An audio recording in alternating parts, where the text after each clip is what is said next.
conflict won't break us. Like conflict can be generative. Good things can come from conflict rather than trying to hide things, gloss over things, perform things, or sometimes straight up lie because you're just trying to keep other people comfortable.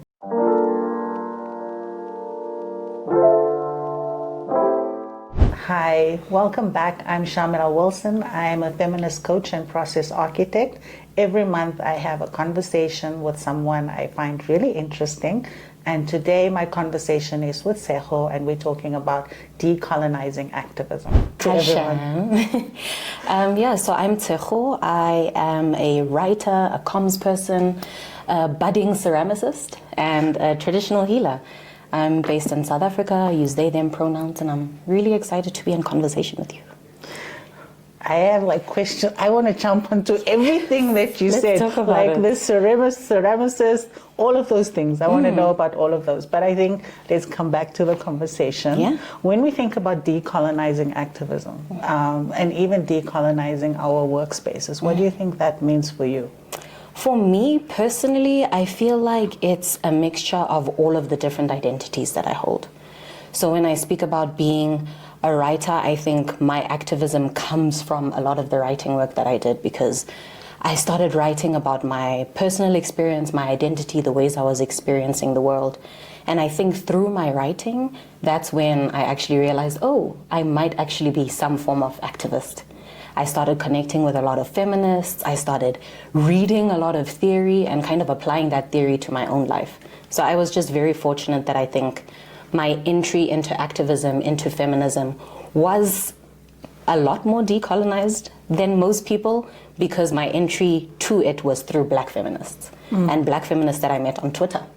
So most of my experience with an activism that's decolonized is because I'm learning it through my community, my people, whether that's people that I know who are still alive, whether it's Shamillah Wilson, whether it's people who I was meeting on Twitter who sent me, Google Drives of feminist theory, or whether it's through my own spiritual work that I'm doing, because I feel like, to me, decolonizing feminism and decolonizing activism is also a spiritual practice. It's the work that I'm doing daily. It becomes a part of my lived practice, rather than, taking theory, trying to apply it in ways that may not necessarily apply to me. So I think, decolonization to me feels like what praxis and theory, where they meet and where they connect. So how about you, Shem? I think, like you, it starts from my own experience. I think our activism is born out of our trying to make sense of our experience, right? Yeah. I remember seeing things happening in my community, happening just in, around me, where, I think my mother was a feminist, for example.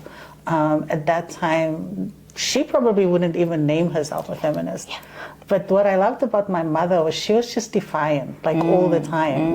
And sometimes it'd be like, you don't even have a reason at this point to be defiant. But this is who I am. But later I understood why she was so defiant. She was so defiant, defying other people's expectations of her, defying what people said she should be doing and how she should be. And she just was like, I don't want any of that. I'm just going to be me. Yeah.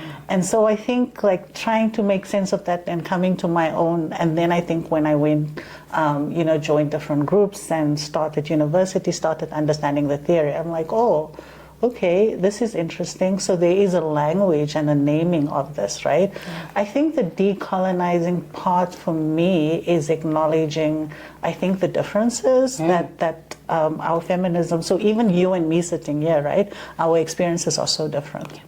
Because even living in a South African context, the way we have been racialized is so different. And I think people get really uncomfortable when you even say that. Like when I say, oh, I'm a colored, and they're like, what do you mean? Yeah.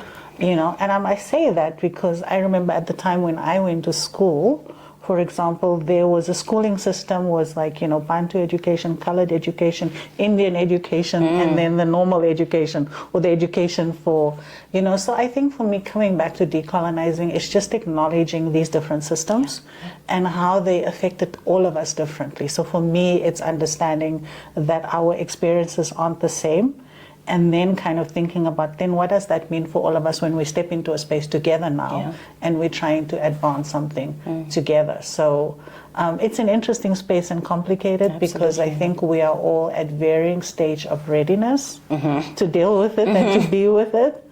And I think that makes it interesting. Yeah. So what are some of the experiences like when you think of yourself in spaces that you move in, right?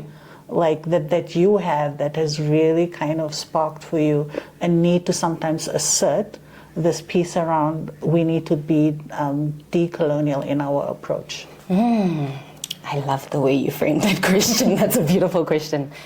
I think the first place my mind goes is similar to what you were saying about growing up with a mom who didn't necessarily identify as a feminist, but even in her own practices is a feminist, right? So I think about my two grandmothers. So both my grandmothers were incredibly hard-headed, very specific women who were both nurses. So they also came from a background where they took care of a lot of people, they healed a lot of people. And in my experiences of the ways that they taught me, just a way to live with my community. Like I think about even the fact that my one grandmother taught me about abolition, but she didn't necessarily call it abolition. She's just like, yeah, I'm just going to go volunteer at the prison. And I'd be like, what do you mean?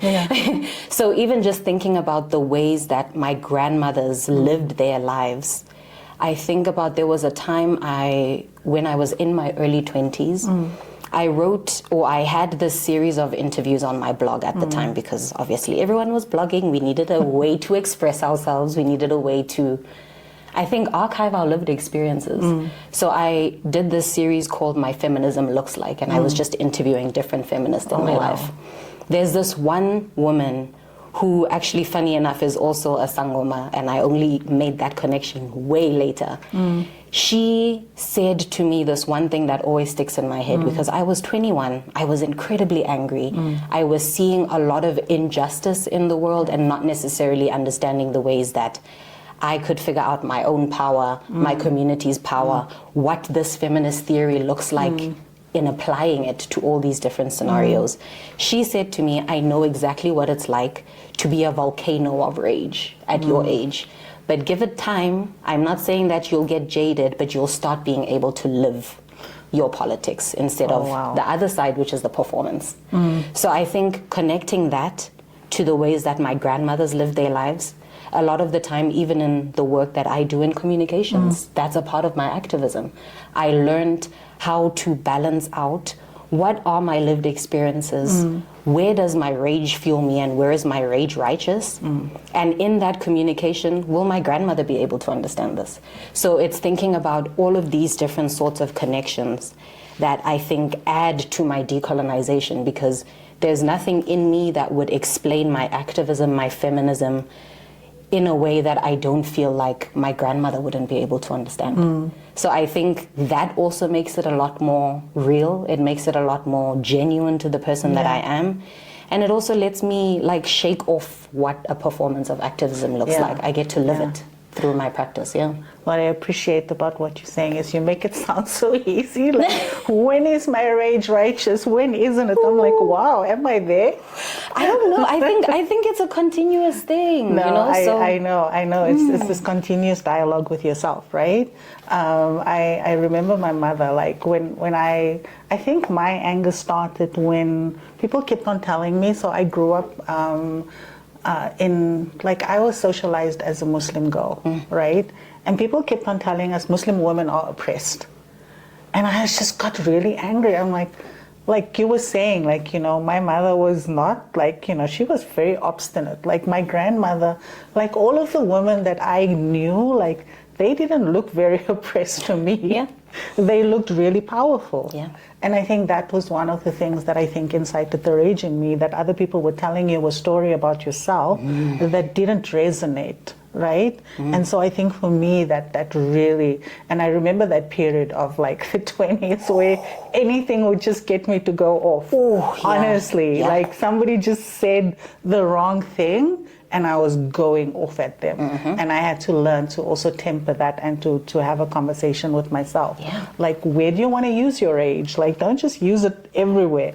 I think for me, like the piece that you're talking about, like, you know, so coming back to now, I think it's constantly reminding myself to bring my story into it, because other people still keep on telling us what decolonization should look like. You know, when we've been, like, it's exactly as you're saying it. I was reading up this morning as I was preparing for this conversation with you, and I was like, but this is the stuff that I learned, you know, from, you know, the different places I went for activism where, you know, I think one of my earlier teachers was Sri Lata Batliwala. And she says, like, okay, you know what feminists, you know, the 4 goals of feminism, she says, like, the first one is to understand, you know, like, it's that lens through which you understand how our experiences live in the world. The second, and obviously it's not just this lens for everybody, it's understanding there are different experiences through that lens. The second thing she talks about is like, well, then you figure out what you're going to do about it, how you're going to challenge and push back, disrupt. You know, like my mother was the queen of subversion. I think I learned subversion the best from my mother, because she would just make other people believe they were in charge, and in the meantime I would catch her doing other things. Making moves. Yeah, I feel like, do they know you're doing this? You know, and then the third one is leadership, right? Whose voices are we hearing? And then the fourth one is resources. Like, how do you move resources? Because I think the people that have the resources are still the ones that have the most power. Absolutely. And so I think this piece around constantly naming that, like, so even if we're thinking about, like, now in philanthropy, there's a big pushback and saying we need reparations. It's about saying, hey, you are still defining everything. And so for me, like, that's part of this move where we are asking for more accountability, and not just happy to kind of, like, I think for me, going into workspaces as this young girl that was coming from South Africa, was coming from a particular experience of blackness. So I was from the global South, I was entering global spaces. I found it really difficult sometimes to raise my voice. And I didn't even recognize my own voice at that time. I knew, and I was always angry in those spaces and uncertain. So, I mean, I know that you've had similar type of experiences, like moving through different spaces. How have you kind of come to terms with all of the different things that you experience and still find a way to anchor yourself? I think I would often say that I've been very fortunate to have the right people around me, but I do think that without me necessarily even realizing, I was always searching for those people, right? So I think even looking at the work that I've been able to do over the years and realizing that the main keyword was always about my community. So it was always about, like, who are the people that you can find in the spaces that you are in, that you feel like you can trust, that also have a little or a lot more knowledge than you do, or a little bit less than you do. So how does that reciprocity also work with the people that are in your life? So going from a point where did I start? I started working like when I was 15. So I started working in a bakery.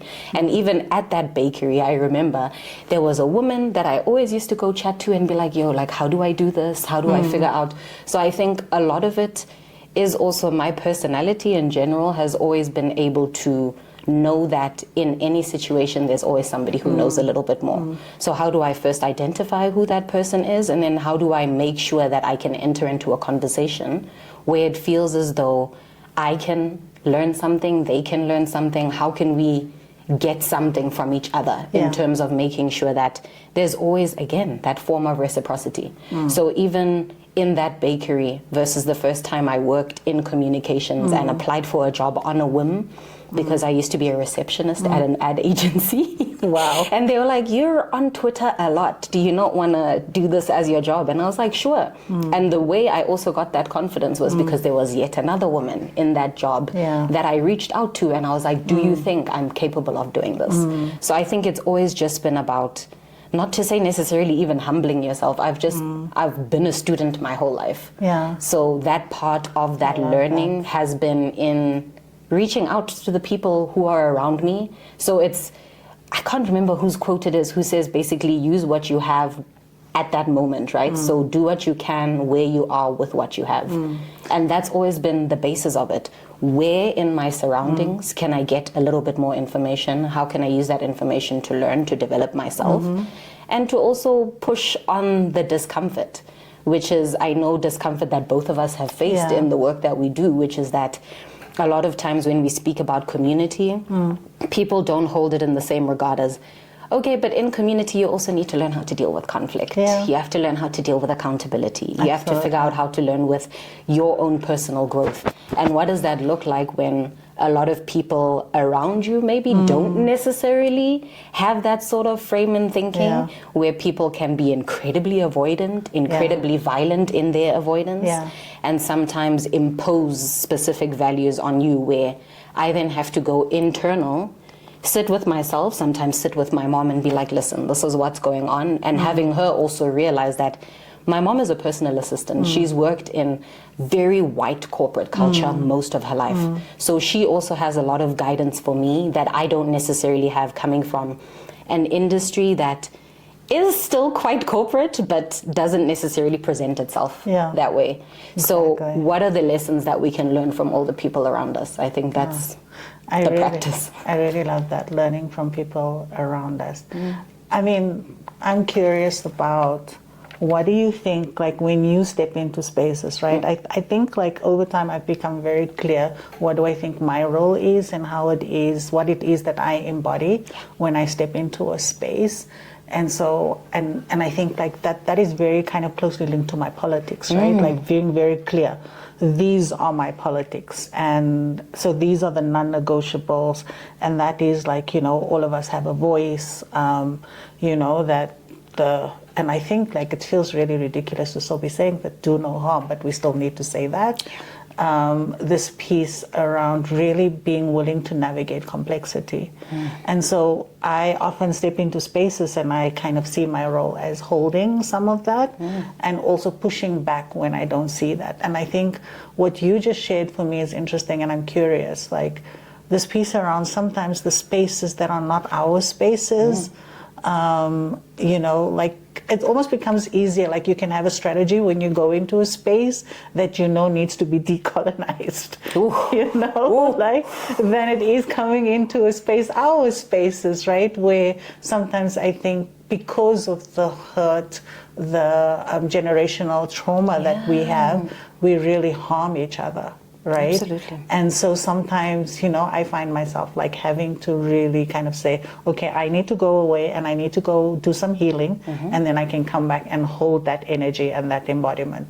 So like, how have you navigated that in your kind of, and listen, it's never perfect. I'm not saying it's perfect. Ever. Like, it's always messy. But I think the thing is like, for me, like one of the things I said to myself, even when I was a young feminist, it's never an option to just walk away, unless like you can't just throw your hands up and say that's crap and walk away. You have to first be willing to give something and try and try and try, and then if it's not working, you're like, okay, that's not worth my energy. Exactly. Yeah. So like, how do you manage that? Yeah, it's actually interesting because even as you're speaking about this, I'm thinking about the ways we frame abolition, right?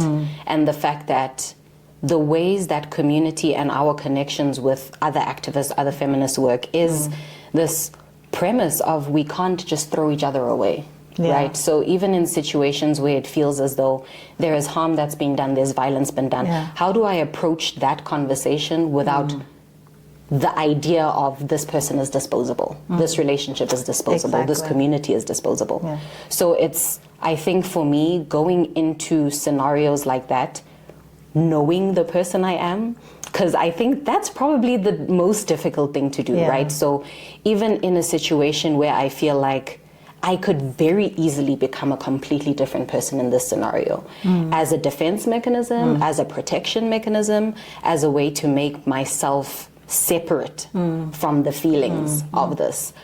I think what I try to do, again, not perfect, but what I try to do is sit with that feeling before I even react. Yeah. Because I think a lot of the time I try my best not to immediately react in a way that feels I haven't processed the sorts of, and I know myself. I know I take a while to process. I also process a lot externally with the people around me because I want to get various opinions. I mean, I have a Libra moon. We'll get woo-woo about this. I have a Libra moon, so there's also a part of me that's always thinking about justice, that's always thinking about how we rebalance a situation. How can I bring myself to you in a way that makes sense at the point that you're at? So I know even in work situations, people will often be like, oh my God, everyone is so anxious. Why are you so calm? And I'm like, because I don't think it would be helpful if I was also equally as anxious or equally as combative as people. So I often bring my energy down to balance out what the energy is. Yeah. And when people are lower energy, then I'll bring my energy up because I understand the power that it also is, the power and the difficulty it is to be able to walk in a room and feel the feelings that are in the room. Exactly. And that's something that I've also had to learn with the spiritual work that I'm doing, right? So there's no part of me, I think, that I can compartmentalize and be like, okay, I'm at work, so I need to leave Tshegofatso at home.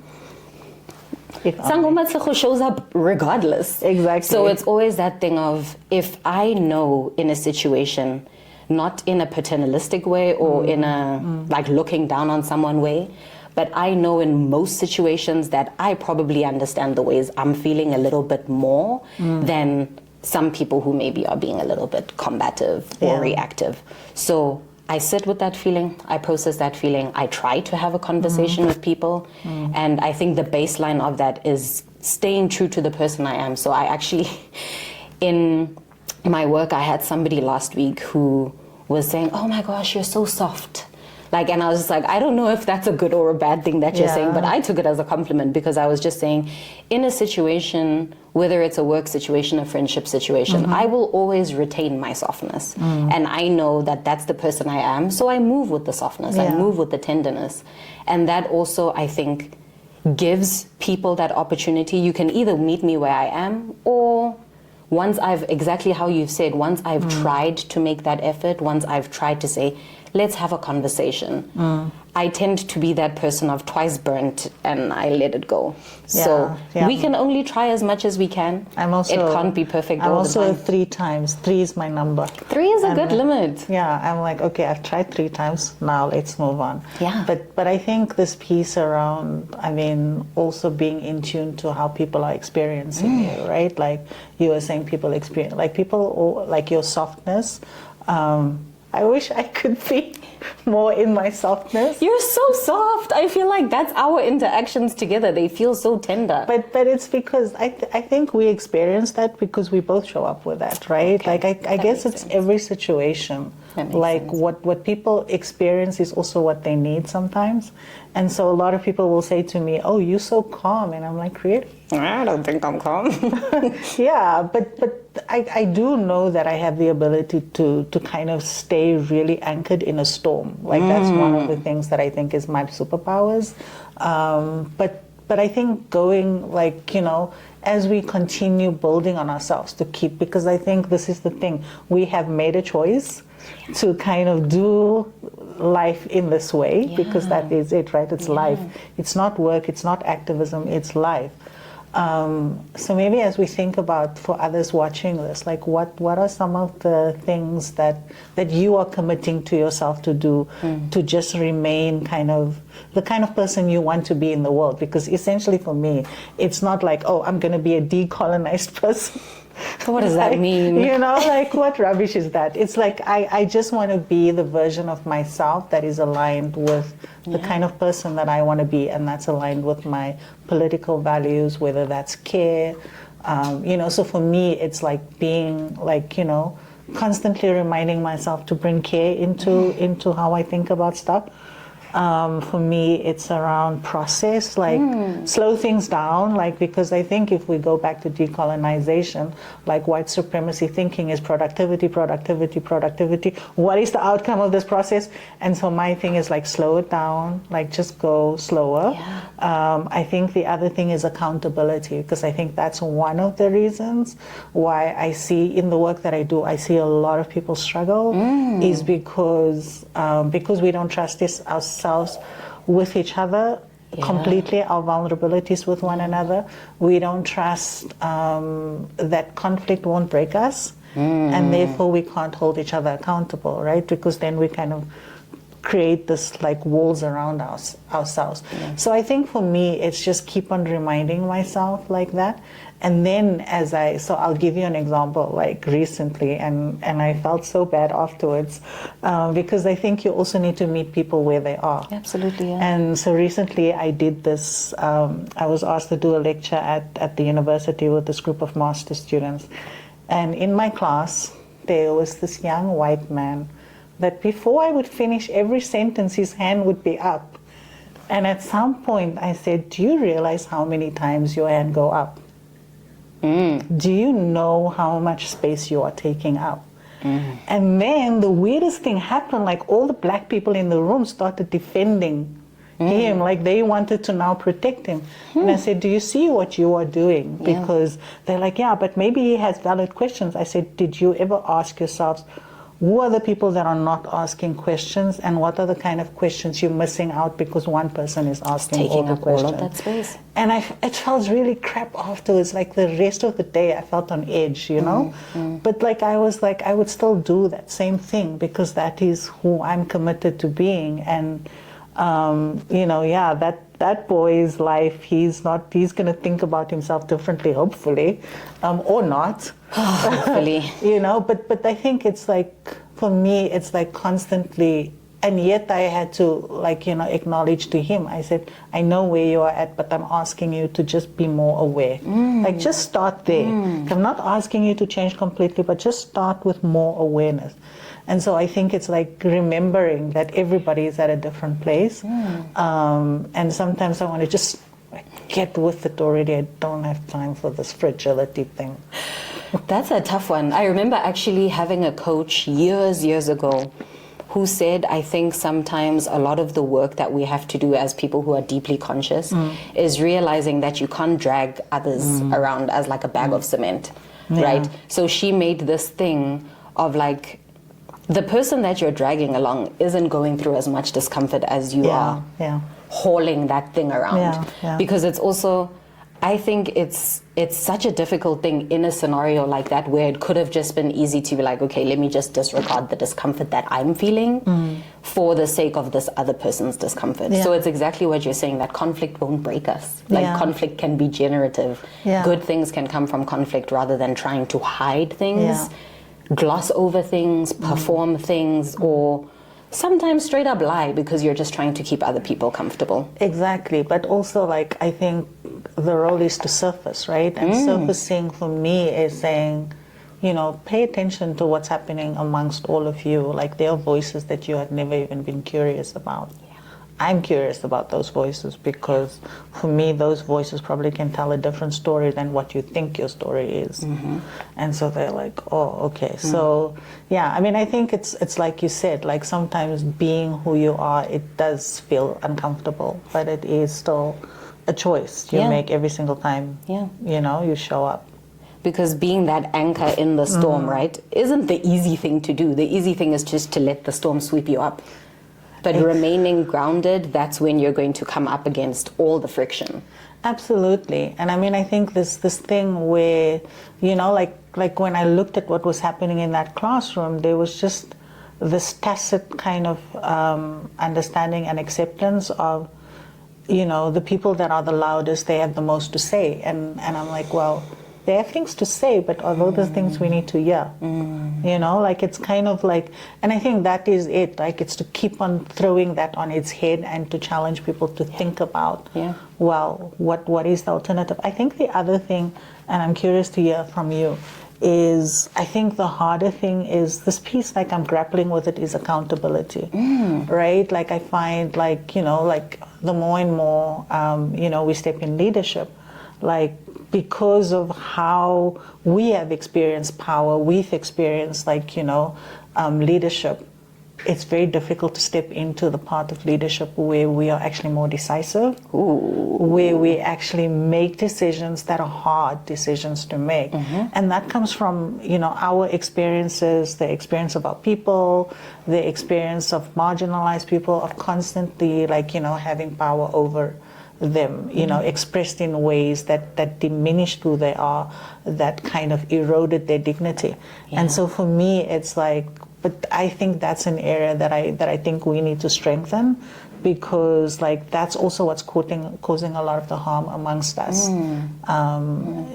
Do you see some of that in the spaces you move in? Absolutely. Like I see it in work scenarios, in broader community, in close friendships, because I know that there'll always be parts of me that regret the ways that I wasn't able to show up with the difficult part of maybe starting or sustaining a process of accountability. Yeah, exactly. So I know there's also been times in my past where I sit and I think and I'm like, I actually could have done a lot better in this situation. I could have maybe put my pride aside. I could have shown up a little bit more vulnerably. I could have maybe made less assumptions about the ways that other people are feeling, because I know, listen, a storyteller in here, sometimes the stories are great, but sometimes our brains just tell us stories about... And I guess the thing we don't realize is when we are not willing to step into that space of holding someone accountable, that's not love either. That's not care either. Exactly. That's actually harm. That's a different form of harm.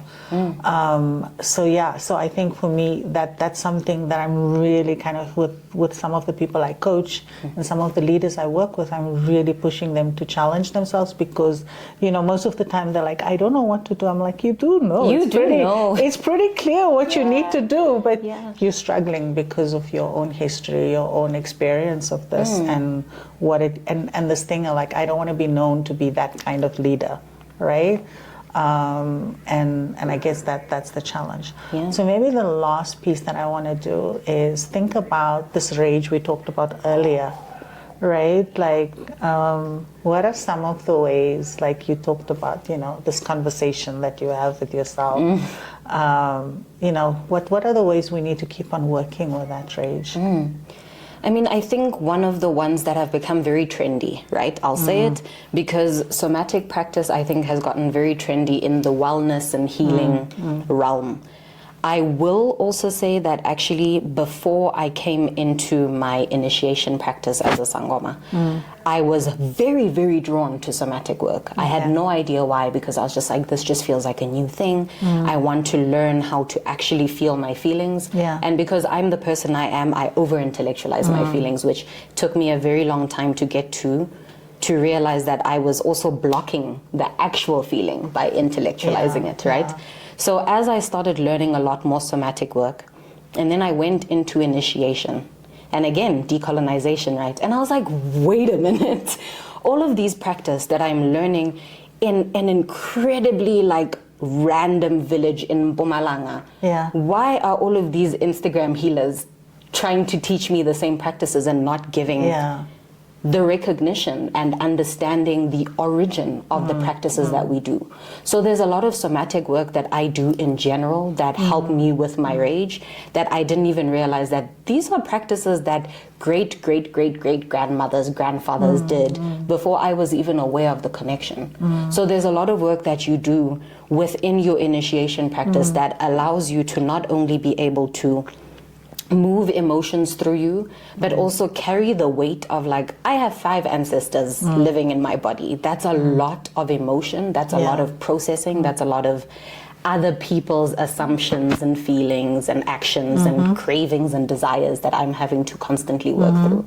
So I had to learn very specific practices to teach me that, okay, how do I channel anger in a way that feels good, that doesn't allow it to just store itself in my body. I have a lot of chronic pain that I deal with, and realizing the connection between some of that chronic pain versus some of the things that I never say to people versus some of the feelings that I'm constantly keeping inside because I feel like I'm protecting myself, but oftentimes I'm protecting other people, thinking they need protection from my feelings. Sure. So honestly, sometimes I just scream. Like when I'm feeling very angry, you'll probably my building thinks, okay, there's a wild person who lives in that flat because and it's there's not some an untruth either. It's true. Exactly. I mean, we're all a little bit crazy. I will say it very boldly. I am happy to call myself mad because there's also I think there's a theorist who writes about the like sanism, right? And writes about this thing of like, oftentimes the people in history that we've considered to be crazy are often the people who are deeply spiritual, who can see all the patterns that are happening in the world, and who are angry and expressing that anger, but because it's not the ways that people expect it to be expressed. So I'm just like, obviously I'm gonna come across as crazy if at 10 a.m. sometimes I'm shutting my laptop because somebody's making me angry and I need to let that out. So it's in those things of sometimes not just tapping into spiritual work, somatic work, but also into baby Tshego.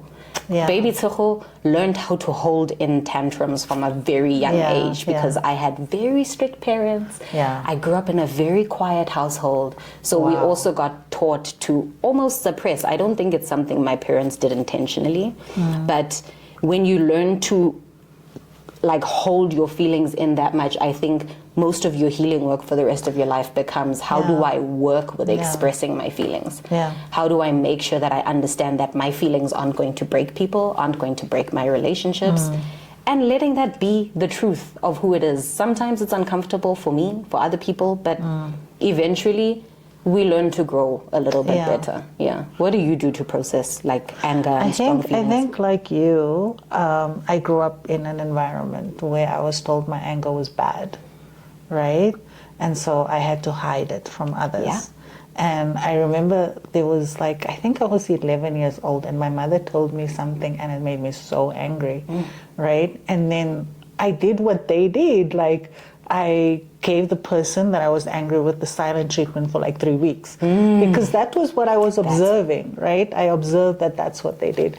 And then as I was getting older and then like, you know, like because so now that stays in you.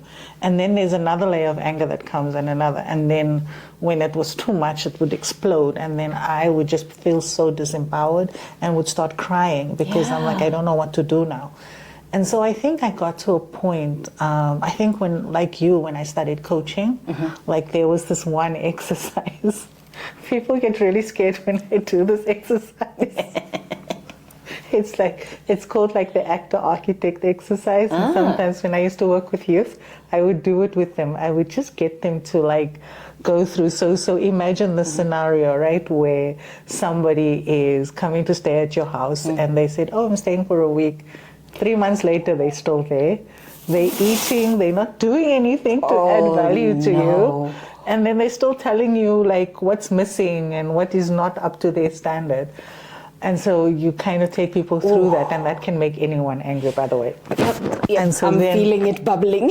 And so you say to them, okay, now you have to express that anger and you can use your voice. You can't use physical form or whatever. You can use your voice, you can swear, you can do it in your language. Oh my God, like the neighbors would keep like, I had this house in Cape Town and people would come and they're like, what is going on here? Like, is everybody fine? We're just hearing howling and shouting and swearing and I think that like when I learned that, and so in the coach training, they take you through this process where they say, okay, what level do you think you are at now?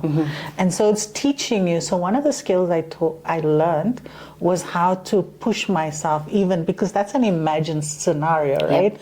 Like how to activate anger for myself, because anger energy is really powerful. Yeah, absolutely. And so then you kind of activate it up until 10. If you can do that, you are in control.